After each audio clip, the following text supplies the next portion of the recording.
Hello everyone. Let's start today's portion that are types of forces.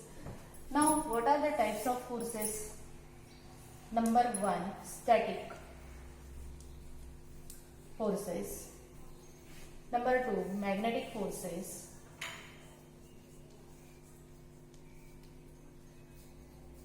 Number 3, balance forces.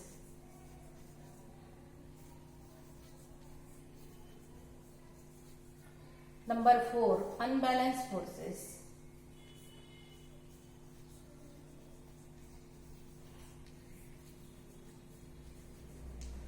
Five, gravitational force.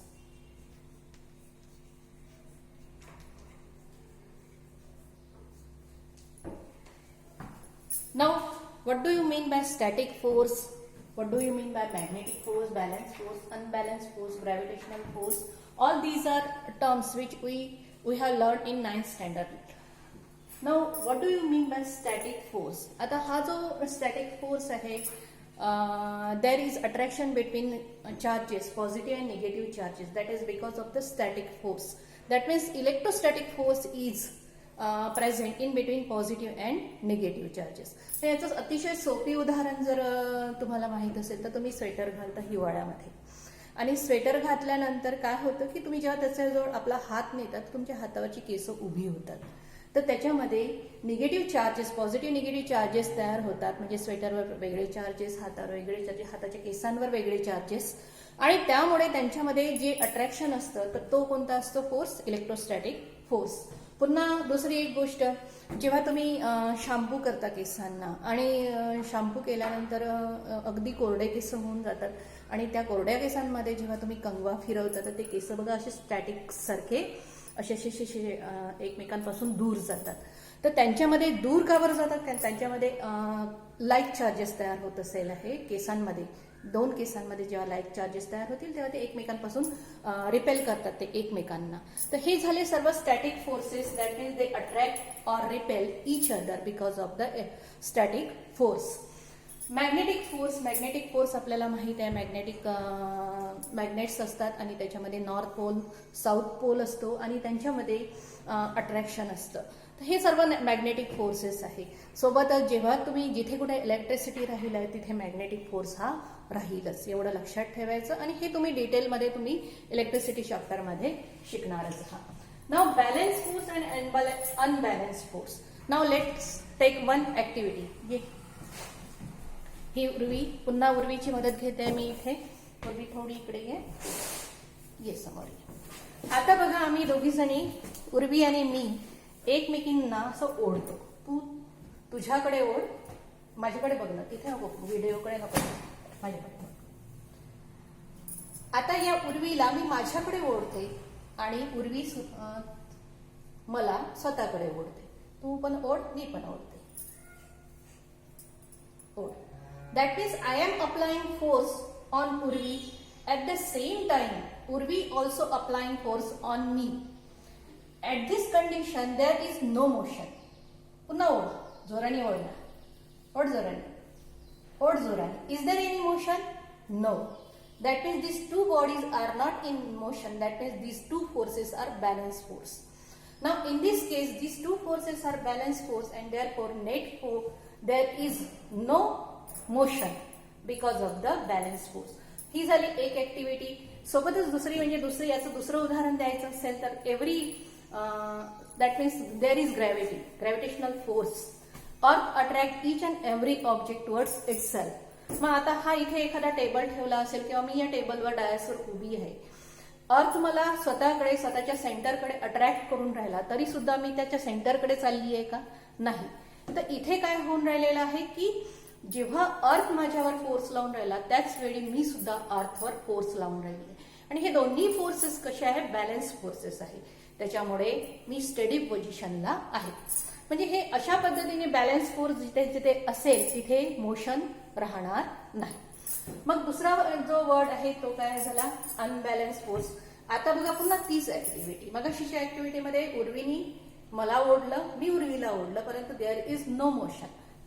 आता बघा पुन्हा तीच activity. आता उर्वी मला ओढणार आणि मी उर्वीला ओढणार आहे. ओढ.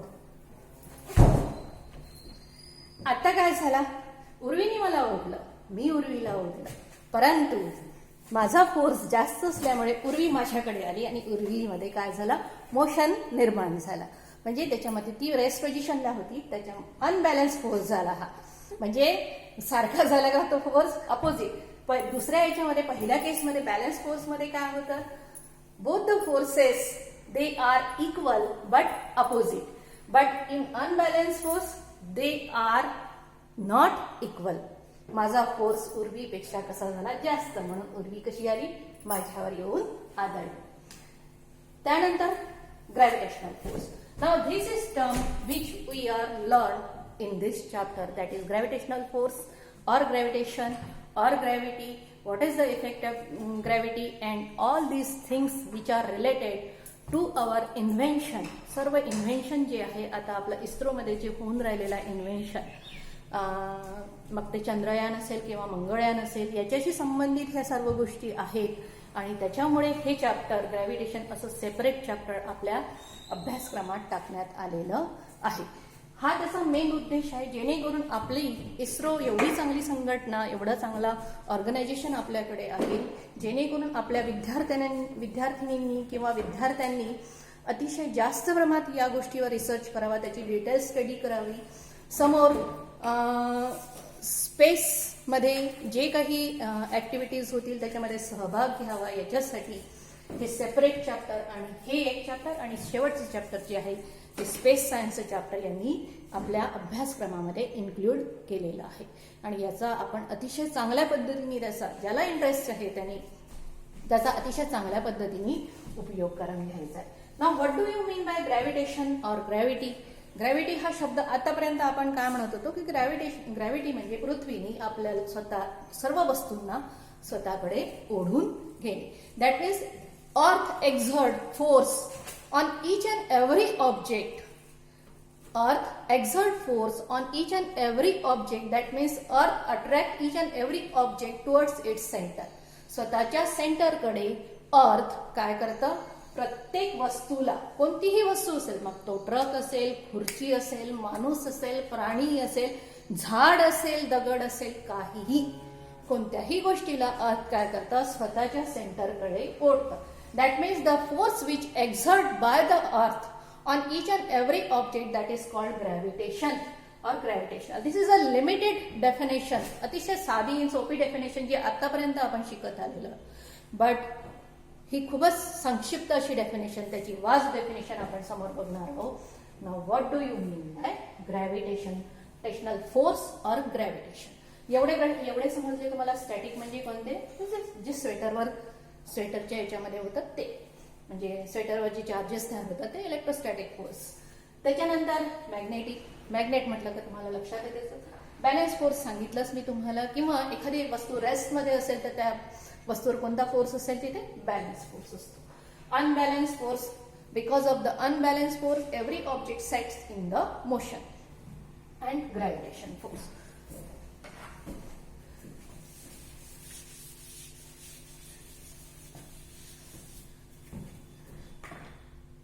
Now let's see gravitational force.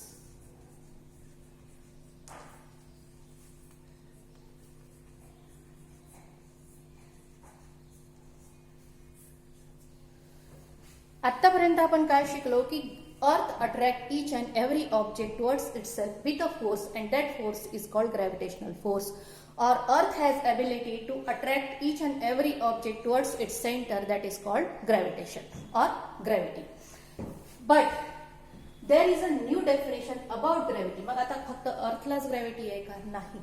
each and every object जो आहे, ऑब्जेक्ट म्हटलं म्हणजे तुम्ही प्लॅनेटही घेऊ शकता. प्रत्येक प्लॅनेटला, प्रत्येक जो काही तारा असेल, स्टार्सला, सर्वांना ग्रॅव्हिटी आहे. That means each and every object attracts another object. प्रत्येक ऑब्जेक्ट हा दुसऱ्या ऑब्जेक्टला अट्रॅक्ट करतो, असा त्याचा अर्थ आहे. त्याला म्हणतात ग्रॅव्हिटेशनल फोर्स. प्रत्येक ऑब्जेक्ट, मग आता कोणताही ऑब्जेक्ट घ्या, जसं मी माझा हा हात घेतला आणि हा हात घेतला तर यांच्यामध्ये सुद्धा फोर्स आहे. And that is called gravitational force. समजा मी मला स्वतःला घेतला आणि हा ब्लॅकबोर्ड घेतला, तर these are two different object. There is a force that is called gravitational force. समजा मी स्वतःला घेतलं आणि एखादा प्लॅनेट घेतला, तर आमच्या दोघांमध्ये सुद्धा कोणता फोर्स आहे? Gravitational force. That means the gravitational force is the universal force.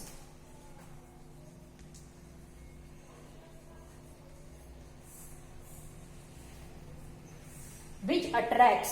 हा युनिव्हर्सल, सर्व युनिव्हर्समध्ये हा फोर्स आहे ग्रॅव्हिटेशनल फोर्स. तो फक्त पृथ्वीवर आहे असा त्याचा अर्थ होत नाही. It is a universal force which present not only any two object. फक्त दोनच वस्तूमध्ये असतो असा नाही, तर तो कोणत्याही वस्तूमध्ये असतो. इच अँड एव्हरी ऑब्जेक्ट असा असतो. Universal force which present not only in two object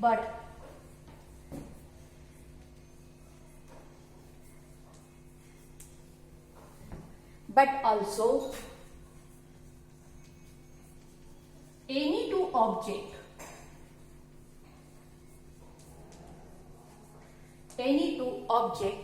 in the universe. अशी त्याची डेफिनेशन होते. द ग्रॅव्हिटेशनल फोर्स म्हणजे आतापर्यंत काय समजत होतो की पृथ्वी कोणत्याही वस्तूला आपल्याकडे ओढते, त्याला आपण ग्रॅव्हिटेशन असं समजत होतो, ग्रॅव्हिटेशनल फोर्स म्हणत होतो. But gravitational force that means it is a universal force. कोणत्याही दोन वस्तूमध्ये घ्या, म्हणजे समजा एखादी अशी घेतला, हा खडू घेतला आणि हा ब्लॅकबोर्ड घेतला, तर नॉन लिव्हिंग मध्येही, लिव्हिंग मध्येही, दोन लिव्हिंग मध्येही, एक नॉन लिव्हिंग, एका लिव्हिंग, अशामध्ये कोणत्याही दोन वस्तू म्हणजे सायन्स वनच्या भाषेमध्ये कोणती, लिव्हिंग, नॉन लिव्हिंग, कोणत्याही दोन वस्तूमध्ये हा फोर्स असतो. म्हणजे हा फोर्स सगळीकडे आहे युनिव्हर्समध्ये. It is a universal force in between objects. कोणत्या? फक्त दोनच ऑब्जेक्ट मध्ये राहतो का? नाही. It is present not only in two object but also any two objects in the universe. That is called the gravitational force. असा हा force आहे जो आपल्याला घ्यायचा आहे. आता तुमच्या याला मी नोट्स दिल्या होत्या. त्या नोट्समध्ये काय केलेलं आहे, मी काही ठिकाणी रिकाम्या जागा टाकलेल्या आहे. जिथे रिकाम्या जागा टाकलेल्या आहे तिथे तुम्हाला त्याच्या डेफिनेशन लिहायचे आहे. आणि जिथे मी बाकीचं मॅटर लिहून दिलेलं आहे, एक तर त्या पेजेसचे तुम्ही झेरॉक्स काढा, नाही तर तुमच्या नोटबुकमध्ये त्या नोट्स लिहून काढा. तर त्यात तुम्हाला अतिशय चांगल्या पद्धतीने उपयोगाच्या होणार आहे. आणि सर जिथे रिकाम्या जागा सोडलेल्या आहे डायग्रामच्या ठिकाणी, त्या डायग्राम अवश्य काढायचे आहे तुम्हाला. अशा पद्धतीने हा झाला gravitational force. After that Newton's first law of motion. हा क्वेश्चन आपण नंतरच्या व्हिडिओमध्ये घेऊ.